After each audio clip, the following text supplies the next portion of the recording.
Semana largo para toda la población dominicana y para todos los que nos escuchan, no importa su nacionalidad, a través de la web y de todos los formatos. Un fin de semana largo que la gente lo más probable lo aproveche y uno lo que quiere es que tengan moderación en su comportamiento para que no figure en estadística negativa después. Miren, más tarde quizás debamos hablar con Deli Gerame para que nos haga un informe sobre lo que está pasando en Haití. Ayer mataron un vocero de un candidato presidencial, el que quedó en tercer lugar. Y entonces ya anunciaron una segunda vuelta para el 27 de noviembre. Ojalá que Deli nos haga un informe más adelante de eso que está pasando. Yo quiero seguir con el tema de la educación. Yo no veo mal que se hayan quemado el 69% de los que aspiraban a ser profesores. Yo lo veo como un paso positivo. Educación ha hecho 11 concursos de llamamiento a profesores por concurso, por superando la condición del examen después de la aprobación de la ley actual de educación que empezó en el 97. La misma ley que crea este procedimiento para escoger los profesores es la misma ley que crea el 4%. Esa reforma es un logro del PLD. Por eso yo le dije una vez al presidente Fernández que no se dejara quitar el 4%, porque el 4% lo creó el Partido de la Liberación Dominicana cuando promulgó la ley 66-97 en el año 1997. Y el presidente Fernández fue que la firmó y la promulgó. Entonces, ahí es que se crea la condición, el requerimiento de que se hagan estos exámenes para poder ser elegible para el magisterio en República Dominicana, el magisterio público. ¿Y por qué yo digo que yo no me siento mal con que se haya quemado el 69%? Porque, como planteaba a principios de esta semana aquí mismo, ahora la selección de profesores en el Ministerio de Educación no es inversa. Ahora hay dinero para pagarle y la selección es correcta. El Estado está saliendo a buscar un perfil de profesor. En el modelo anterior, aunque esa ley estaba vigente, seguían enganchándose los profesores a través de los partidos políticos, a través de los sindicatos y a través del tráfico de influencia. Los profesores en República Dominicana se enganchaban como los policías y los guardias. Se enganchaban a profesores. Y yo recuerdo un estudio de la Fundación Economía y Desarrollo donde hablaba cosas desastrosas de la competencia de los profesores. Ese estudio creo que se publicó en el año 2001. Yo lo recuerdo. No lo tengo, pero lo voy a buscar porque todo está en la web. Sin embargo, con esos requerimientos que impone la ley de educación, entonces se quema el 69% y eso indica que educación básica, escolar, intermedia, va bien, pero que la educación superior está muy mal en República Dominicana. Y deberíamos considerar una reforma para que la educación superior, para que el 4% abarque la educación superior. Porque esos que aspiraban a profesores, ¿de dónde salieron? Porque lo que decía ahorita el presidente de la ADP a Julio es que el 58% de los que pasaron o de los que aspiraron, fueron 36,000 que aspiraron y se quemaron 25,000, nada más pasaron 11. El 58% eran de la Escuela de Formación de Educación de Inafocán o del Infodoso, fue que él dijo, Julio. Sí. Del Infodoso.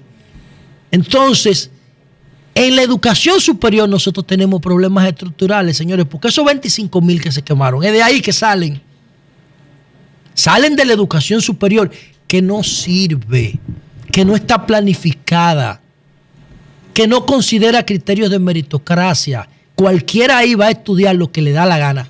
Como decía Víctor aquí el lunes, la mayoría de los que aspiraron a profesores vienen de otras profesiones donde lo intentaron y fracasaron y se quieren enganchar a profesores. Y como ya el enganche no funciona, entonces se queman en los exámenes. Por eso yo estoy de acuerdo con ellos, con esos resultados. Entonces no hacemos nada sacando un buen bachiller si se van a encontrar con un tollo de educación superior cuando salgan del sistema educativo básico?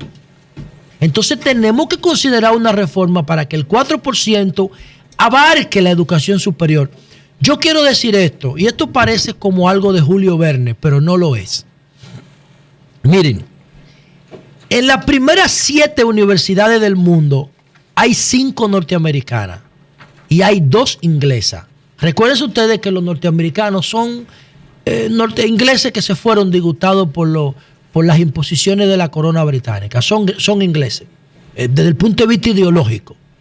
Ingleses protestantes. Hay 5, bueno, ahí está Harvard, ahí está MIT, ahí está Berkeley, ahí está Columbia y Chicago. Entre las 7 hay 5 norteamericanas y 2 inglesas que son Cambridge y Stanford. ¿Ustedes saben cuántos premios Nobel tienen las 5? No, bueno, no sé si está Yale, pero yo sé que está. Tú lo puedes buscar, sí, el ranking de universidades. No, tiene que estar ahí. Sí. Está Harvard, está MIT, está Columbia, está Chicago. No sé si Yale o si es Cambridge. Berkeley. Porque nada más hay dos inglesas, Stanford y Cambridge. Stanford es la tercera y Cambridge es la séptima. Stanford es la séptima y Cambridge es la tercera. Pero lo que yo quiero decir, si sacamos a las 2 inglesas, las sacamos a Stanford y a Cambridge, las 5 norteamericanas, oigan lo que voy a decir, que esto parece algo irreal, suman 503 premios Nobel. 5 universidades norteamericanas, 5. 503 premios Nobel. La Universidad de Chicago empezó en el 1890 con unos recursos que le donó John Rockefeller. En 1890, cuando aquí estaba gobernando Lilis. Y la Universidad de Chicago tiene 89 premios Nobel ella sola. La de nosotros empezó en 1539 y no tenemos ni una mención. Entonces, la educación superior dominicana que generó esos profesionales que intentaron ser profesores y se quemaron en un examen, eso hay que revisarlo. Eso hay que revisarlo y hay que definirlo y planificarlo sobre la base de la meritocracia y de los profesores que necesita nuestra economía y nuestra sociedad para el futuro. Entonces yo estoy complacido con que educación haya quemado el 69% de los que no tienen la competencia necesaria para educar. Y otra cosa que quiero decir con relación a eso. En Finlandia hay 2 lemas educativos. Uno es, enseñamos a nuestros niños a pensar. Y el segundo es, nadie se quede atrás. ¿Qué significa enseñar a los niños a pensar? La primera vez que yo vi lógica en mi vida fue cuando llegué a la UAS y por poco vomito. Porque yo no sabía lo que era lógica. Porque la lógica no está incluida en el pensum de educación básica en República Dominicana.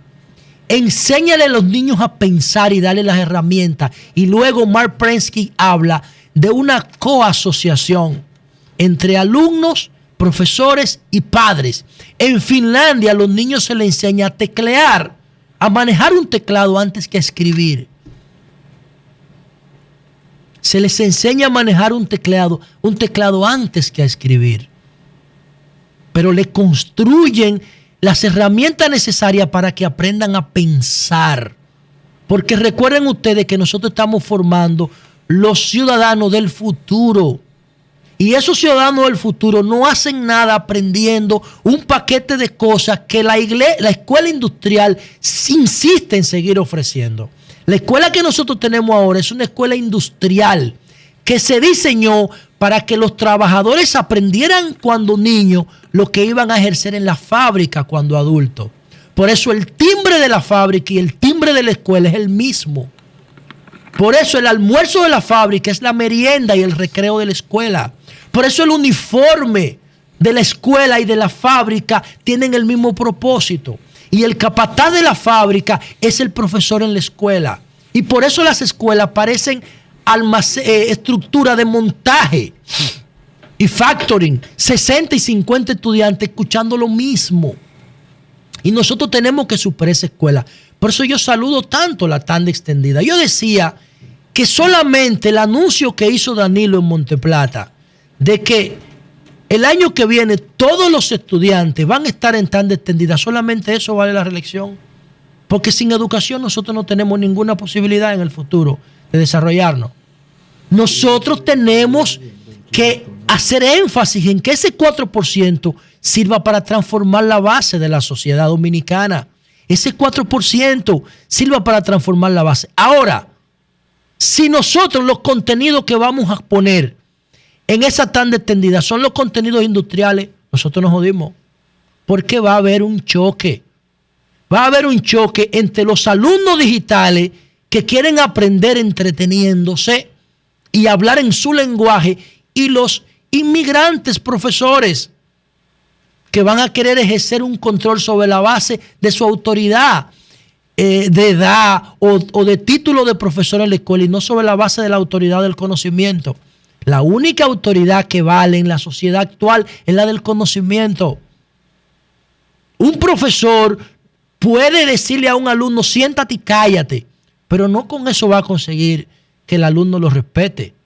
Un profesor va a conseguir que los alumnos lo respeten si puede ser un buen acompañante pedagogo en el aula. Antes lo ponían de castigo, lo mandaban para los rincones a mirar contra la pared, le daban unos reglazos, lo ponían de rodillas. Por eso yo le digo a la dirección educativa del país, en la persona de mi amigo y mi hermano Carlos Amarante Baré, busquen cómo enseñar los nativos digitales de Mark Prensky, ese libro, Cómo enseñar a los nativos digitales de Mark Prensky, que él explica cómo los niños de ahora aprenden, los que nacieron en el mundo de la tecnología.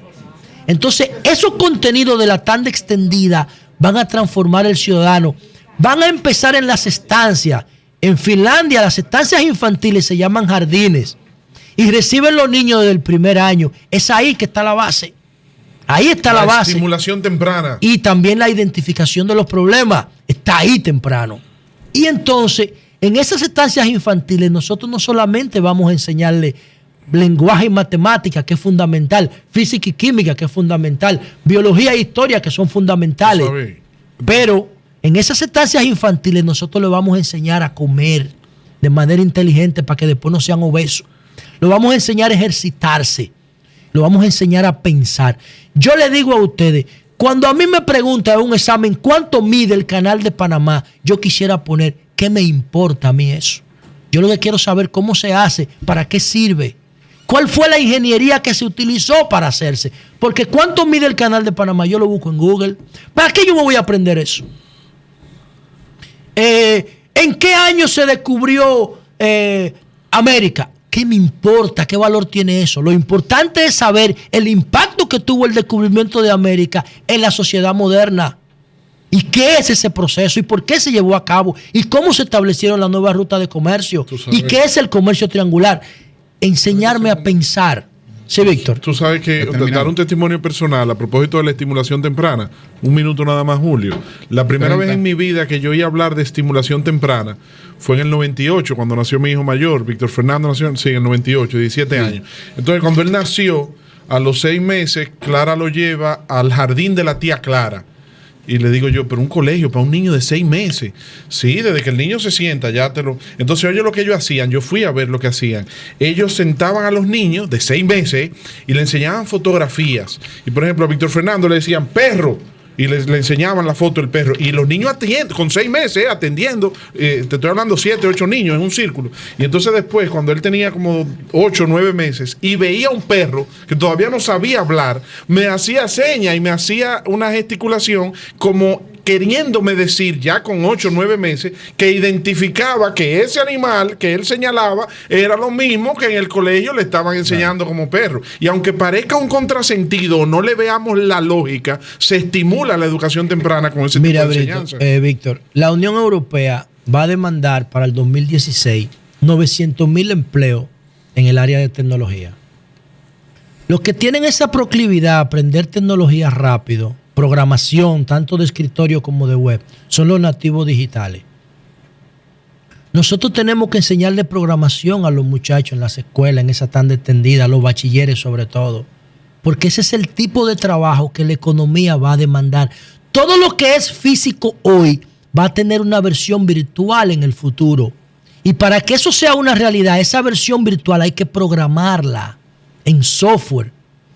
Hay que programarla. Entonces, si nosotros no enseñamos a los niños programación, nosotros vamos a seguir sacando profesionales chatarra. Esos profesionales chatarra son los mismos que intentaron ser profesores ahora, me disculpan por lo de chatarra, porque son 25,000 personas, pero que lamentablemente no pudieron calificar ni siquiera para ser profesores por las debilidades del sistema educativo superior. Bueno, son las 9:10 minutos. Amaury, nos vamos. Aquí Melanio resume y de lo que nos había planteado, y después incluso de escuchar a José agrega otro aporte.